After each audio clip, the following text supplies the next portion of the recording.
Chicago's talk leader, Tom Bevan, from 89 WLS.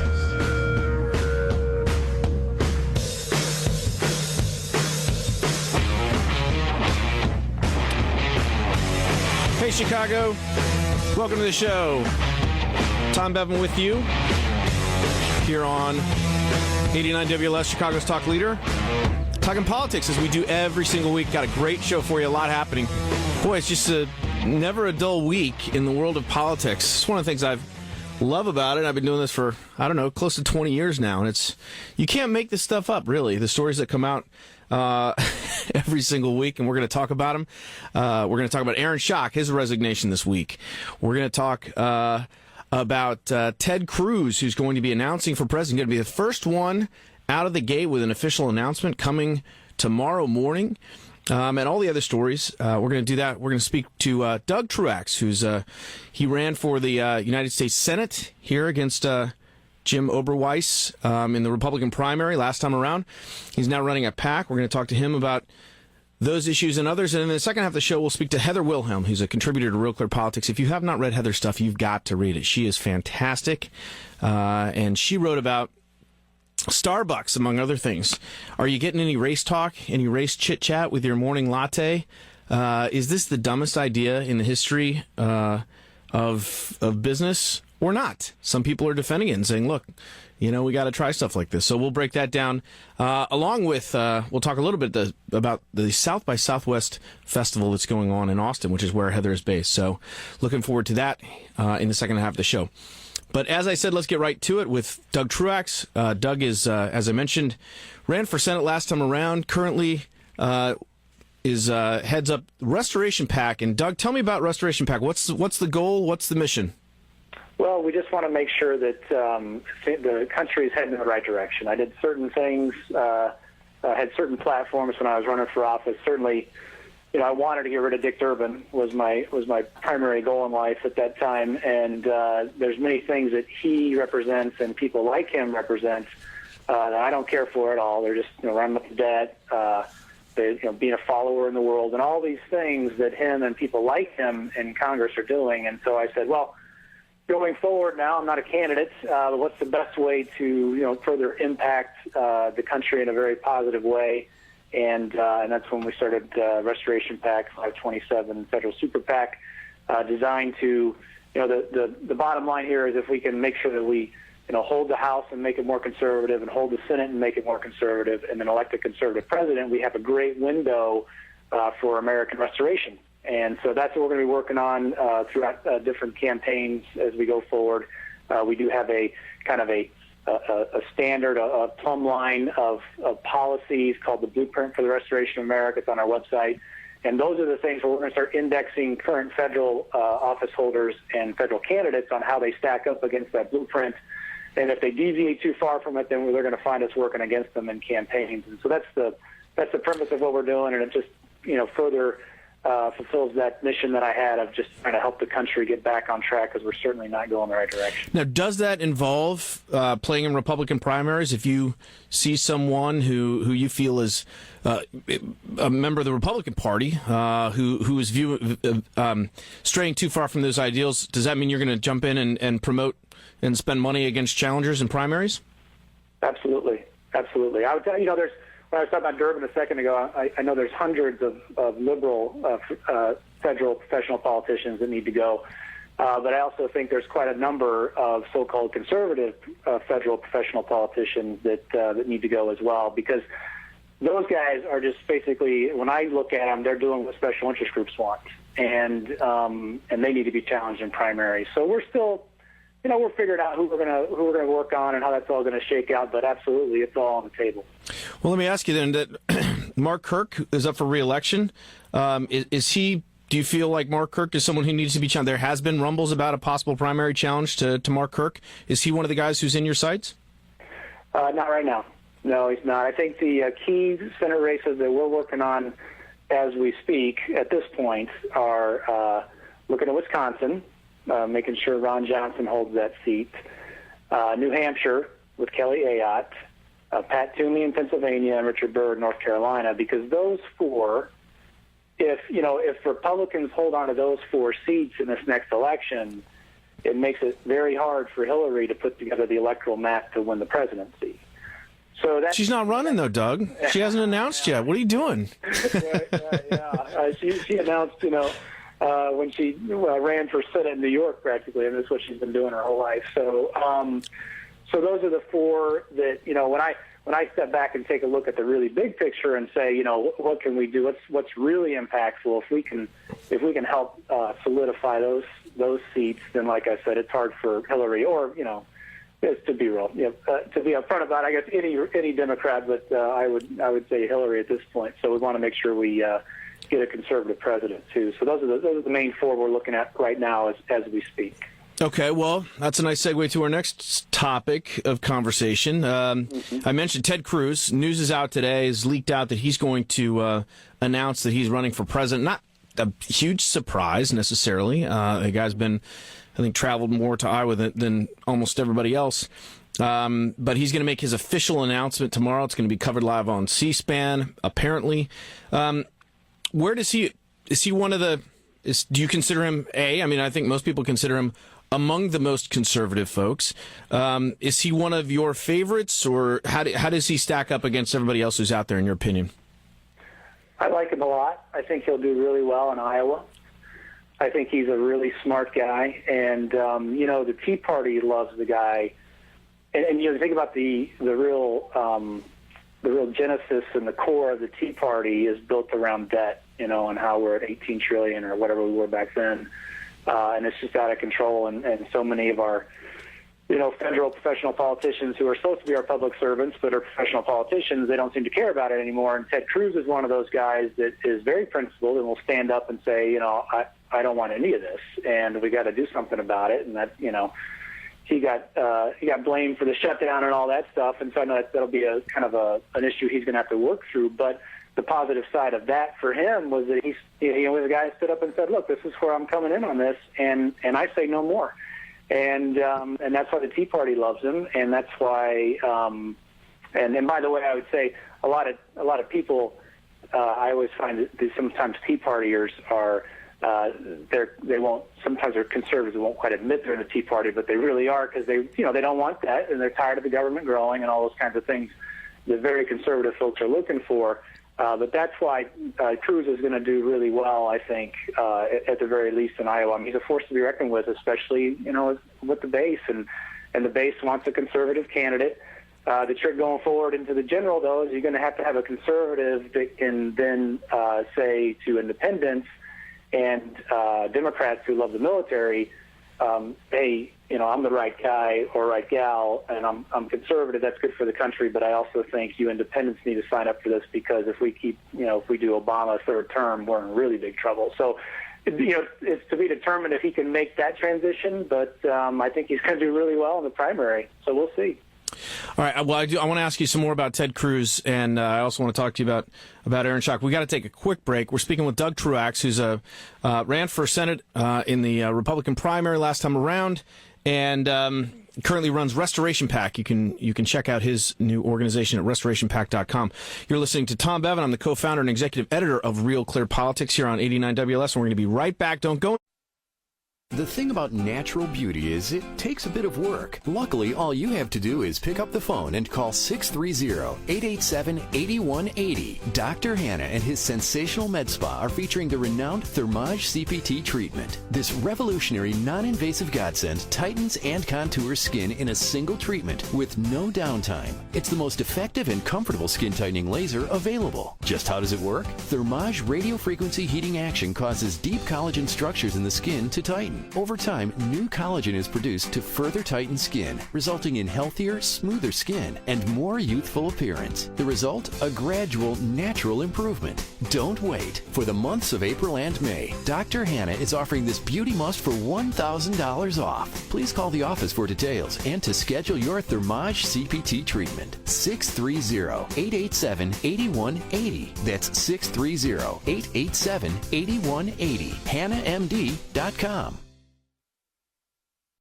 Registration is open for the second annual Foodie 5K Fun Run, benefiting Northern Illinois Food Bank. 3 locations: April 11th at Cantini Park in Wheaton, May 2nd at Adler Park in Libertyville, and October 3rd at Joliet Speedway. Log on to solvehungertoday.org/Foodie5K for information.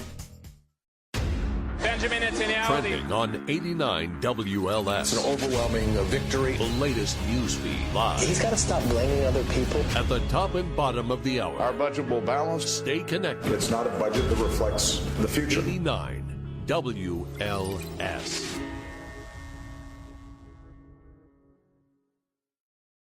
Good morning. I wanted to bring you all here to announce that I will now be making my decisions using a bracket. Similar to what many Americans use to pick teams in the basketball tournament. Let's start with Iran versus ISIL. I'm going to go ahead and pick Iran. I like their defense. You see, now they'll take on immigration reform in the next round. On Chicago's talk leader, 89 WLS. And whatever problem reaches the end gets vetoed or economic sanctions. Big John Howe. Our friend Mark Conkle broke the news yesterday on this very station, this very program. You're the first one to hear that one. Weekday morning starting at 5. And we're hearing more about it this morning. They are taking away JRW's U.S. Little League Championship. On Chicago's talk leader, 89 WLS. Big John Howe. Weekday morning starting at 5 on Chicago's talk leader, 89 WLS. And we are back. Joined on the phone by Doug Truax. Ran for United States Senate as a Republican in this past cycle. And currently heads up Restoration PAC, which is a 527 devoted to electing Republican conservative candidates across the country. Doug, we were talking about Ted Cruz and his chances. You said he's going to do very well, you think, in Iowa. And that seems, all indications are he's a rock star when he goes out there. But the question is, and you know, you hear conservatives say this all the time, Doug, which is, well, you know, we elected or we nominated John McCain in 2008 and lost. We nominated Mitt Romney in 2012 and lost. We keep nominating, you know, not conservatives, rhinos or whatever, however you want to characterize them, moderates or, you know, folks in the mushy middle. And what we really need is a real conservative candidate, and that's the difference. If conservatives can just elect somebody who's really and truly conservative, that these elections would turn out differently. Now others look at that and say, my gosh, I mean, you know, would Rick Santorum really have had a better chance of winning than Mitt Romney? Because you mentioned this earlier. I mean, once you get through the primary, you do have to be reach out to and capture that, however small that you think that middle slice of the electorate, those independents are. It's crucial. And a lot of people look at Ted Cruz and say, you know, he may wear well with the base, but boy, he's just not a general election candidate. Yeah, and it's a fair point, and that is, you know, to be determined on his ability to do it. But I think the question is, when you're a true conservative, you have to be able to communicate to people who wouldn't necessarily consider themselves conservatives, but those people in the call themselves independents. The conservative ways get the results we're looking for. And I know conservatism has been, you know, impugned in the media, and it's okay. You don't have to say you're a conservative. You can say you're for what works. Because we've seen for years now liberals in charge and liberal policies, and they bring us terrible results. And the ironic thing here is we actually hire these guys and gals to get us good results. So, you know, this is about the people, right? This is about what's best for the American people and for the common good. And if the liberal policies don't get us results, well, then you have an opportunity for a true conservative to get through the base and then turn around and say, look, I'm still with the base. I'm not tacking all the way to I'm not going to the left now to try to win an election. I'm with the base. I'm going to tell you folks in the middle why it is that we should go with conservative policies, because they work. They'll get our debt under control.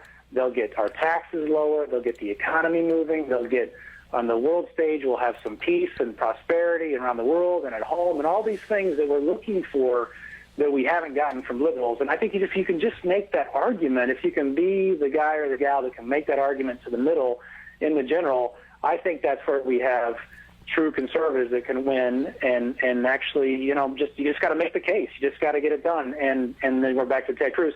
Can he do that? I don't know. We'll see. I think he's a very smart guy. I think he probably can. I want to just segue into one quick thing, though, too. I think what our country's looking for in a lot of ways, and you see this, I think, sometimes why Ben Carson is doing so well and Carly Fiorina get mentioned so much, is the professional politician thing. A lot of people are tired of that, and they know that we should have federal public servants who are doing this for the people. And so you start to see more and more of that bubble up. What's your background and what have you done that isn't political? And then I'll tell you if I'm going to support you or not. So I think there's definitely a strain of that going on. Well, you mentioned someone, having a conservative record, getting stuff done. That leads me to Jeb Bush. Weekly Standard, Andy Ferguson in the Weekly Standard this week, must-read piece on the education of Jeb Bush. He was out in Iowa with him, writes about him. Andy Ferguson's one of the best writers in the country, and has done a lot of these sort of profile pieces of big-time Republicans. And he points out, and others have pointed out, that Jeb Bush, as a governor, two-term governor of Florida, was very successful. And very conservative at the time. He was talked about as being the most conservative governor in America, and yet now he's portrayed as a moderate. And people always bring up immigration reform, they bring up Common Core. The two big things, I think. What's your view on that? I mean, do you think Jeb Bush is not conservative enough, or do you think he's actually, as you just mentioned, he's got a record of getting stuff done? In a state, with conservative leadership, is that going to end up winning out an appeal to the base or not? Well, you said right there the appeal to the base, and I agree with you. I think he got good results in Florida, and that certainly is an important part of this. But I think I personally feel like he's made a couple mistakes out of the gate with the kind of attitude that, I just gotta get through this base thing and get through this primary thing, and I just don't, I feel this way about Common Core, and I feel this way about immigration, and I know that's opposite of what the conservative base thinks, but I'm gonna find my way through anyway, and he may be able to pull that off. I don't think he will. Do you think he should change his positions, though? I mean, do you think he should pander to the base if he doesn't? No, I don't think so. I don't think anybody should change their positions. I think you should know what you're about and put it out there. And if you win, you win, and if you lose, you lose. But do not win being somebody you're not, And that's why you've got to be authentic. It's one of the things I personally settled on when I ran. I said I knew what I was about, I knew where I was, and this is how it's going to look. And if I win, I win, and if I lose, I lose. Nothing's worse now than the feeling we get in America as, just the folks out here. You're listening to these guys and you're thinking, is that really what that guy or gal thinks? And are they going to just get elected and then they're going to do the exact opposite once they get in? Because that's that professional politician feel. And while he may have gotten good results in Florida, now we're to a place where some of the base is going to be second-guessing even their support of him, I think, at times, because what else is there that once he gets to the primary, he's going to start doing something else, and then a whole other set of things once he gets in office. So that's that trust level. Well, do you think Scott Walker made a mistake by changing his position on immigration reform? Some people have tagged him as a flip-flopper. He says, look, I'm just listening to the folks. I'm listening to the base. My issue, I'm evolving on the issue. That scares me. That personally scares me when people do that. I would say to all these guys and gals that run, if you get in and you don't know the answer to that question, don't get in yet. And he's putting himself out there as a presidential candidate, and I like the guy. I think he's a good guy, but when he did that, I said, you're running for president. You got to figure this stuff out before you say, hey, look at me, I'm a potential candidate. You should know what. And like I said, if you go out there and you're not ready for some of the criticism that's going to come from the left and the media for what you do and what you say, and it's going to make you, I talked and I feel differently now than I felt a couple months ago, then I think you don't have what it takes to sit in the Oval Office. I mean, that's where this comes down to. People say, what's this guy really going to be about, or gal, when they sit in that chair and they have to make hard decisions? Are they just going to evolve? And people want to know who you are. Well, the criticism from Walker's camp is coming from the right. I mean, another thing that happens when he hired this social media, sort of digital operative, Liz Mayer, very well liked and well respected. He hires her. Apparently, she tweeted some things that were, not so kind about Iowa, calling them morons and saying that they weren't, they were embarrassing the party. They're not representative, which is a view that a lot of people hold, quite frankly. And the folks in Iowa threw a big fuss about it, and he fired her the next day. Do you think should he have stuck by her? Is that another example of him caving to pressure groups, whether from, in this case, from the right? Yeah, I think that there's an opportunity for him to stand up and say, look, I'm putting together a team. This is the best person. And by the way, she's going to personally apologize for what she said, but I want to win this race, and she's the best for the job. And her views don't reflect mine in terms of the politics. She's got a job to do on this campaign. I think that would have been a better way to do it.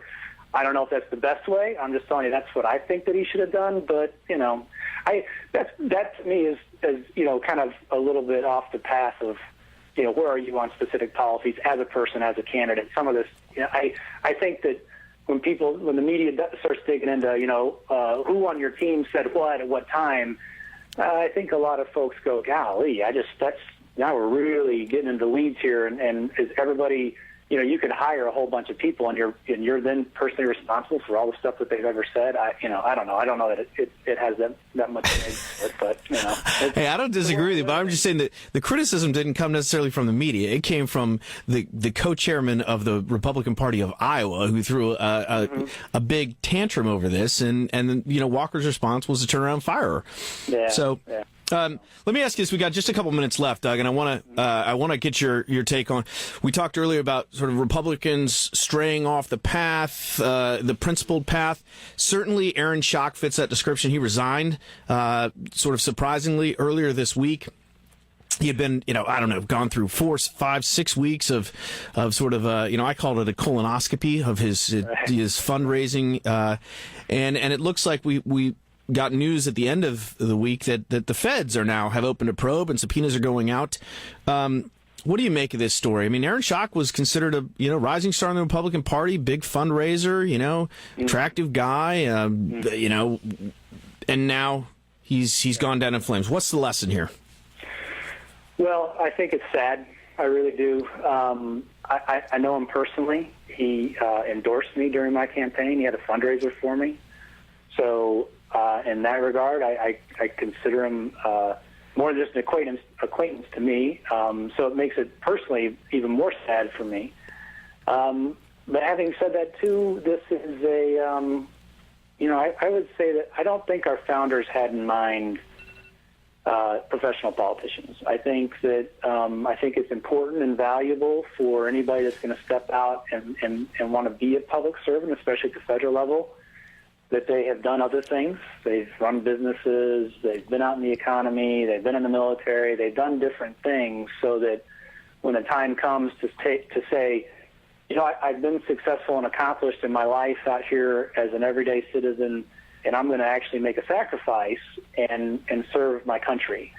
And it should be a sacrifice for the accomplished person to do that. And that's how I think it's supposed to be, and I think most Americans would want it that way.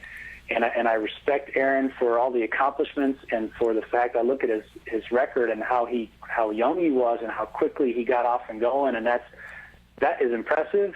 But it also kind of cuts against the grain of what I was just saying. You don't sometimes have the life experiences you need once you get to a certain level, and the people around you don't hold you in check because you've kind of shot this kind of shooting star kind of thing, and people, can't do any wrong. But I think somebody around him should have said, hey, Aaron, we shouldn't do this or that, and then dial it all back. And but it didn't happen. It didn't happen, and it's sad, and it's just too bad. It's just too bad. All right, we've got to leave it there. Doug Truax, former candidate for the United States Senate as a Republican and head of Restoration PAC. You can check out his new organization at restorationpac.com. Doug, thanks for your time today. Appreciate it. Thanks for having me on, Tom. We'll be right back after these words.